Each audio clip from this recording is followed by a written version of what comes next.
Servus, Glück auf und herzlich willkommen zu einer weiteren FC Bayern Reaction. Ja Leute, zur letzten Pressekonferenz von Thomas Tuchel nach dem Spiel bei TSG Hoffenheim. Gerade gesehen, ist 3 Minuten 30 lang.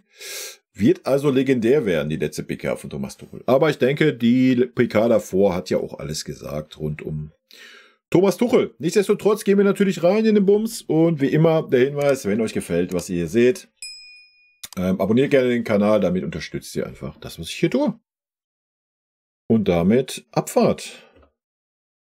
Aus Sicht des FC Bayern. Unsere Gäste sind noch ein bisschen draußen, deswegen teilen wir es auch. Unsere Gäste, mit. Das wir sind die Gäste. Sind wir umgezogen jetzt, oder was? Mit Thomas Tuchel, herzlich willkommen. Wir sind die Gäste. Nochmal und legen dann auch gleich los. Die erste Frage bitte. Immer dieses Klugscheißen, ne? Jörg Bock ist das? Frank Linkesch in der ersten Reihe für den Kicker. Jörg, hast dich ganz schön verändert, wa? Einmal mit Profis, Eine ordentliche Frage, was war denn aus Ihrer Sicht dieser Mannschaft in der zweiten Halbzeit los? Das Rücken war irgendwie durch, weil Upamecano wirkte nicht mehr so frisch. Vielleicht auch die Anschlussfrage, wenn Sie zu Alex Pavlovic ist. Alter, Benny, geht's noch leiser oder was? Haben die kein Mikro da? Ja, wild, ne? Ich meine, nach 2:0 Führung 4:2 zu verlieren, aber wenn du nur 7 Minuten guten Fußball spielst, ist das halt einfach so, wa? Aber gucken, was er sagt wegen zweiter Halbzeit. Wir wirkten schon sehr platt, ja, das ist richtig. Wir wirkten aber auch so, als wenn wir keine Lust hätten. Also, die Mannschaft hat jetzt nicht gewirkt, geil, wir wollen unbedingt Vizemeister werden, wollen unbedingt den Supercup gegen Leverkusen spielen. Alex ist umgeknickt. Was ich persönlich verstehen kann. Und wird in München untersucht, ob es was Schlimmeres ist, aber eine Sprunggelenksverletzung. Ich weiß nicht, zweite Halbzeit. Ich weiß nicht, ob das nur die zweite Halbzeit war. Wir haben Nee. Gut, ich schau jetzt noch mal richtig in die Salz in die Wunde rein. Bist ja eh jetzt weg, war das letzte Spiel. Es war nach 10 Minuten der Fall. Ja. Sind wir ein bisschen in Gönnerlaune? Sagen wir 20, 25 Minuten, weil da hatten wir noch mal die ein oder andere kurze Phase, wo wir mal eine Minute lang Ballbesitz hatten und mal in der gegnerischen Hälfte gekommen sind, aber ansonsten war es das. Ja, wir hatten dann nur noch Umschaltsituationen, 2, 3, ansonsten war von uns offensiv nichts zu sehen. sehr gut begonnen, eine Viertelstunde lang 20 Minuten, dann eine hohe Anzahl an individuellen Fehlern aneinandergereiht und das Spiel eigentlich nicht aus der Hand gegeben, aber schon nicht mehr so dominant gestaltet. Zweite Halbzeit eine Viertelstunde wieder okay und dann auch wieder eine Anzahl an individuellen Fehlern aneinandergereiht. Ich fand noch nicht mal eine Viertelstunde okay in der zweiten Halbzeit. Ich fand es in der zweiten Halbzeit von Anfang bis Ende Mist. Ballverluste aneinandergereiht, Gegner ins Spiel gebracht und dann absolut ungenügend verteidigt in jeder einzelnen Abschlusssituation und dadurch eine 2:0-Führung aus der Hand gegeben. Und nochmal eine bittere Niederlage und völlig unnötig. Naja, bezeichnend für die Saison einfach. Bezeichnend für diese Saison. Ja. Das letzte Spiel hat es einfach nochmal dargelegt, wie die ganze Saison gelaufen ist. Nötig, aber am Ende, ja. Verdient. Ist einfach viel zu häufig passiert. Ja. Nebenmann Florian Schiemack für Minus Online. Genau. Aber wenigstens sucht er heute mal keine Ausreden, was er sonst immer gemacht hat, nach so Niederlagen. War ja immer irgendwas dran schuld, das Training war ja immer top und weiß ich nicht, der Ball war schuld, das Wetter, der Platz und hast du nicht gesehen. Nur nicht er oder das Team.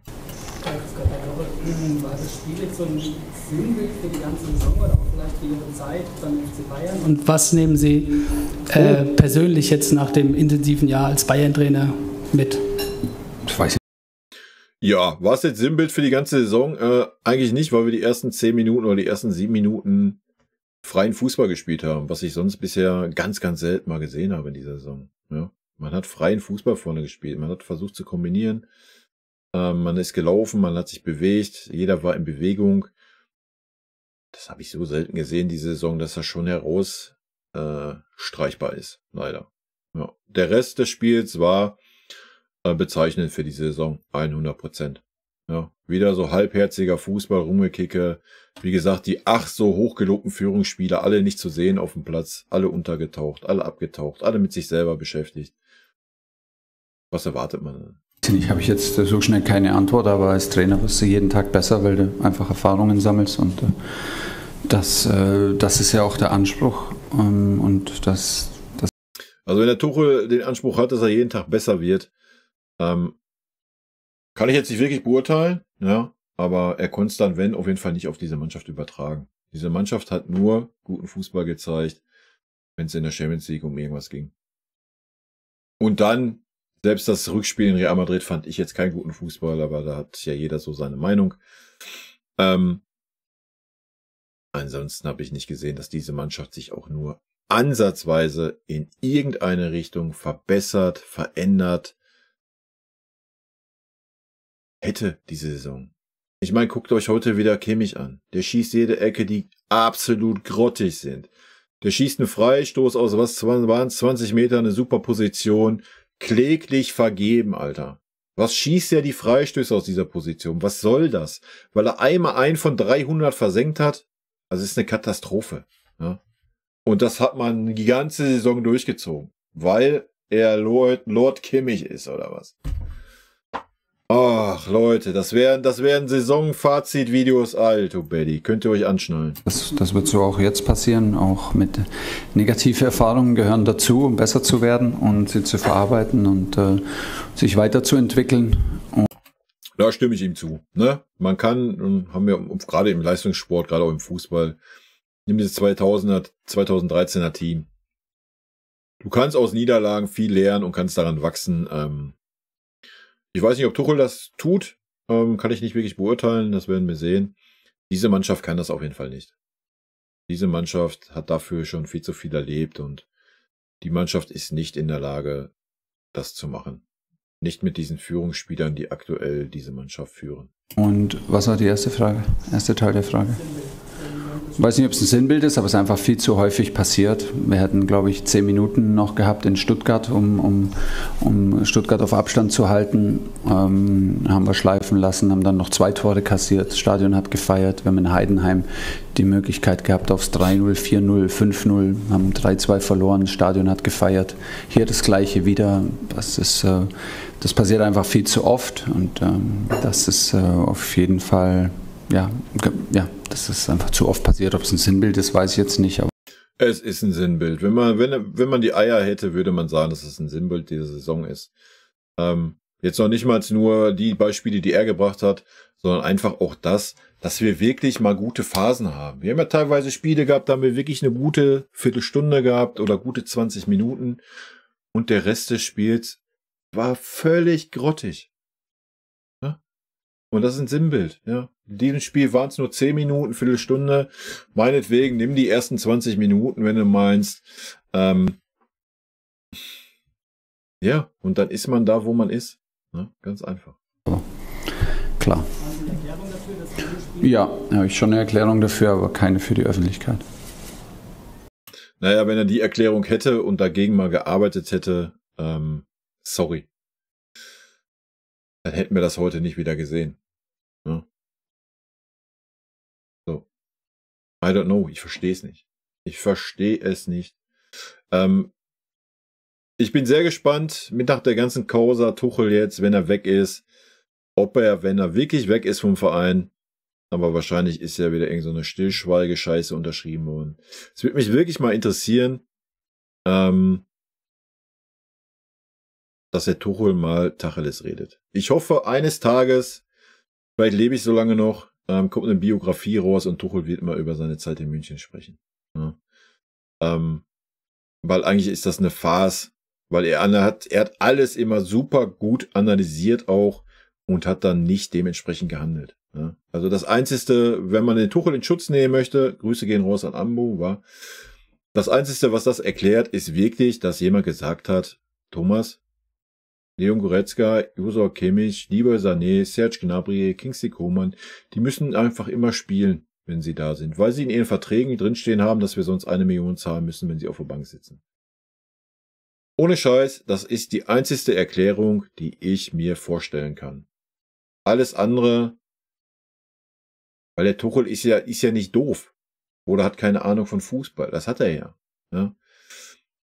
I don't know. Ich weiß es nicht. Wir werden es wahrscheinlich auch nie erfahren, aber irgendwas ist da richtig im Argen und richtig nicht in Ordnung. Ich würde echt ganz gerne mal die Verträge sehen, die der Brazzo da verlängert hat mit den Spielern. Also da müssen irgendwelche wilden Sachen drinstehen, dass der Trainer irgendwie nicht die freie Hand hat, wie er gerne möchte. Also anders kann ich mir das nicht mehr erklären, Alter. Nächste Wortmeldung bitte. Nein, der Kicker schaut weg. Okay. Der Kicker schaut weg. Wenn das nicht mehr der Fall ist, Ja. dann vielen Dank. Danke Thomas, danke euch. Ja, tut mir jetzt gerade ein bisschen leid, der Thomas, wenn ich ehrlich bin. Ist eine sehr, sehr, sehr unwürdige Abgangspressekonferenz. Ja, jetzt nicht, was eine Niederlage war, aber einfach die Art der Fragen jetzt und gut, am Ende ist er selber daran schuld auch, dass es so gekommen ist, wie es gekommen ist und auch jetzt auch mit dem Ergebnis wieder und sowas. Keine Ahnung. Aber ich finde es gerade schon ein bisschen beschämt, Alter, dass das jetzt so der letzte Auftritt von Thomas Tuchel war. Ich weiß nicht, ob es vielleicht noch irgendwie eine PK gibt nach der Saison, aber das kann ich mir beim besten Willen nicht vorstellen. Hat man ja beim Nagelsmann oder so auch nicht gemacht. Finde ich sehr schade. Die PK davor war okay, ja, aber jetzt das hier ist schon ein bisschen traurig, finde ich. Auch wenn ich den Tuchel natürlich weiterhin knallhart kritisiere für das, was habe ich ja auch jetzt in der Spielanalyse schon so ein kleines Fazit gezogen, was ich alles auszusetzen hatte an ihm, aber das ist schon gerade ein bisschen traurig. Leute, damit bin ich fertig. Ich habe fertig. Rot-weiße Grüße gehen raus. Habt ein schönes, langes Pfingstwochenende. Bis dann. Tschüssi. Vielen lieben Dank, dass ihr euch das Video bis zum Ende angeschaut habt. Vielen lieben Dank für euren Support. Wie immer, lasst gerne einen Daumen da. Ich freue mich auch über jeden Kommentar, der geschrieben wird. Und in diesem Sinne nochmal rot-weiße Grüße gehen raus. Und jetzt zum Abschied noch ein paar nette O-Töne von unseren vergangenen Trainern. Ein dicker Kuss von der Trainer von der Meister. Was das Allerwichtigste ist, weil wir wissen, dass er ein guter Kerl ist. Wir sind schockverliebt in meine Mannschaft. Also ich fand, das hat Spaß gemacht zu coachen. Ein Trainer ist nicht ein Idiot. Ein Trainer sehe, was passiert im Platz. Dahin bist du eher Trainer und wenn du viele Spiele hast, bist du mehr Coach als Trainer und ich bin schon lieber Trainer als Coach. Geiler Satz. Magic.